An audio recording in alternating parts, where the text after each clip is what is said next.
네, 안녕하십니까. 본 연구의 책임을 맡은 건국대학교 편무 교수입니다. 스마트시티의 성공적인 완수를 위해서는 공간정보가 매우 필수적이죠.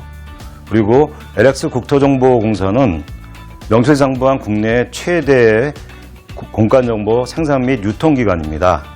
그러나 그동안의 어떤 경과를 보면 상대적으로 그 역량에 비해서 스마트시티 시장에 대한 접근이 굉장히 제한적이었던 걸로 판단이 됩니다. 그래서 이번 프로젝트는 그러한 한계를 극복하고 그 과정에서 어떤 식으로 전략적으로 접근할까 하는 어떤 체계를 만들기 위한 노력의 일환으로 나온 결과라고 볼 수 있습니다. 이 과제는 건국대학교 산업협력단과 주식회사 지인컨설팅이 공동으로 수행을 했습니다. 우선 지자체 스마트시티 현황과 수요를 분석하고 스마트시티의 수준을 진단할 수 있는 방안에 대해 고민하였으며 미래 신기술과 대내외 여건을 검토하였습니다. 이를 종합적으로 분석하여 미래의 스마트시티 분야에서 LX가 나아갈 방향을 담은 중장기 발전 전략을 제시하였습니다. 국가에서 진행되고 있는 스마트시티 사업에는 여러 종류들이 있습니다. 이러한 다양한 스마트시티 사업을 진행하고 있는 각 지자체별로 어떤 사업 분야에 속하는지, 어떠한 서비스를 구축하고자 하는지를 조사하였습니다. 지자체가 스마트시티를 구축하고 서비스를 제공함에 있어 필요한 데이터들을 분석한 뒤 LX가 생산, 보유하고 있거나 연계 가능한 데이터들을 중점적으로 검토하였습니다. 스마트시티를 계획하고 수행하는 지자체에서는 어느 부서에서 그 업무를 수행하고 있는지 알아보겠습니다. 먼저 지자체 중 스마트라는 용어를 사용하는 전담과가 있는 지자체는 4%에 불과하였으며 정보통신실이 포함된 행재정 분야가 도시주택 분야보다 더 많은 부분을 차지하고 있음을 알 수 있습니다. 다음으로 사업정보 이야기를 해보겠습니다. 스마트시티 사업정보는 산재되어 있는 각 지자체의 스마트시티 계획 현황을 파악하기 위해 데이터로 체계화하기 위한 시스템입니다. 이러한 기본적인 계획뿐만 아니라 현황 및 성과를 파악하기 위한 추가적인 노력이 필요합니다. 지자체 스마트시티 사업 정보를 통합하여 관리할 수 있는 스마트시티 사업관리 의사결정 지원 시스템의 최종 목표는 스마트시티 사업 정보 원스톱 의사결정 지원 체계를 마련하는 것이라고 할 수 있습니다. 기관 평가에 적합한 스마트시티 수준 진단 모형의 재정립을 위해 국내외 공인된 스마트시티 수준 진단 모형 및 평가 지표와 공간정보 산업진흥 실행계획에 명시된 LX의 역할을 종합적으로 검토하여 기관 평가를 위한 스마트시티 역량 평가 기준을 선정하였습니다. 각각의 평가 기준에 책정된 점수를 모두 합산했을 경우 총 200점이 됩니다. 이러한 평가 기준을 토대로 LX 내부 역량을 자체적으로 평가한 결과를 분석하여 LX의 강점과 약점을 파악하였습니다. 스마트시티는 기술과 환경 변화에 민감하기 때문에 앞으로의 발전 전략을 수립하기 위해서는 미래 신기술과 트렌드 변화를 파악하는 것이 중요합니다. 이에 따라 XR, 메타버스, IoB와 같은 미래 신기술과 친환경, 탄소 중립, 언택트, ESG 경영과 같은 트렌드의 변화를 검토하였습니다. LX 내부의 역량과 실질적인 애로사항을 파악하기 위해 진행한 내부 인터뷰로부터 LX의 강점과 각 부서별 목표, 데이터 사용에 대한 법적 제한, 전국적인 지사 및 지부의 활용 방안 등을 파악할 수 있었고, 이러한 내용을 반영하여 LX가 나아갈 방향과 발전 전략의 세부적인 내용을 구상하였습니다. 국가 공간정보정책은 공간정보를 구축하여 디지털 트윈 국토의 기반을 마련하는 방향으로 추진되고 있으며 초연결 스마트시티 구축이 가속화됨에 따라 공간정보에 대한 수요도 증가할 것으로 전망됩니다. 이러한 정책들을 토대로 LX가 공공기관으로서 어떠한 역할을 할 수 있을지에 대해 고민하였습니다.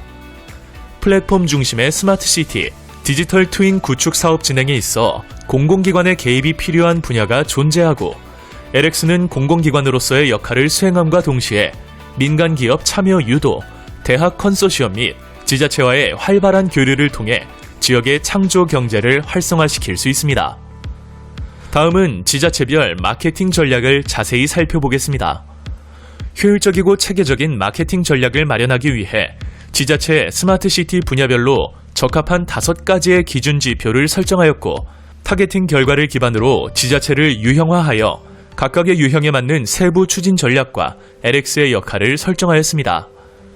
인프라와 어메니티가 확보되어 있지 않지만 스마트시티 구축에 대한 높은 의지를 가지는 지자체 유형의 경우 스마트시티 인프라 확대, 재정적 안정성 확보, 지역 특성을 살린 어메니티를 확보할 수 있도록 지원하고 스마트시티에 대한 전반적인 추진 계획이 지역 특화 서비스 위주인 지자체 유형의 경우 지역 특화 서비스에 적합한 스마트시티 제도의 개선, 인프라 확장 지원, 시민들의 인식 제고 등을 지원합니다.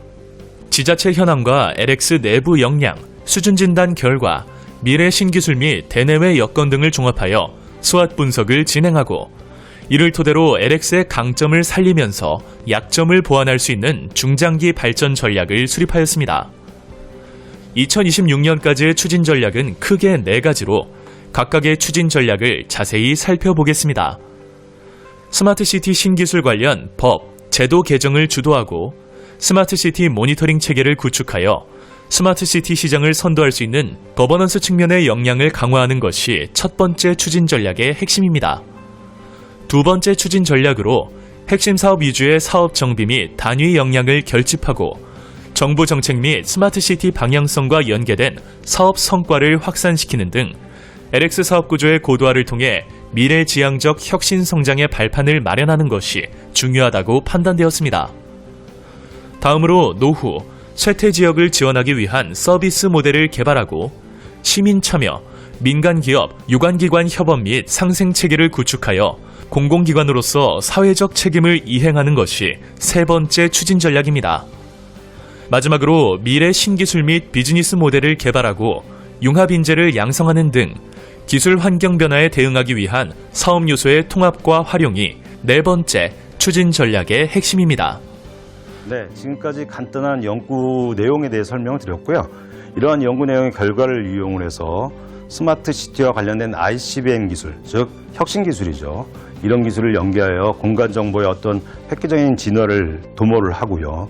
그리고 거대 스마트 시티 시장에 대한 어떤 세분화된 분석을 통해서 우리가 LX 보유 공간 정보를 갖다가 효율적으로 공급하고 또 새로운 공간 정보 아이템을 발굴하는데 어떤 소중한 참고 자료가 될 수 있을 것 같습니다.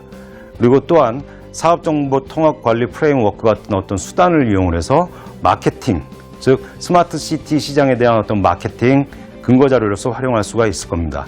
이 모든 게 궁극적으로는 거대 스마트 시티 시장에 대응하기 위한 공사의 2025 경영혁신 비전의 조기 달성에 기여할 것으로 판단이 됩니다. 네, 감사합니다. 함께 만들어가는 스마트시티 파트너로서 맞춤형 국토 정보와 기술 지원으로 시민들이 체감할 수 있는 따뜻한 스마트시티를 만들기 위해 앞장서겠습니다.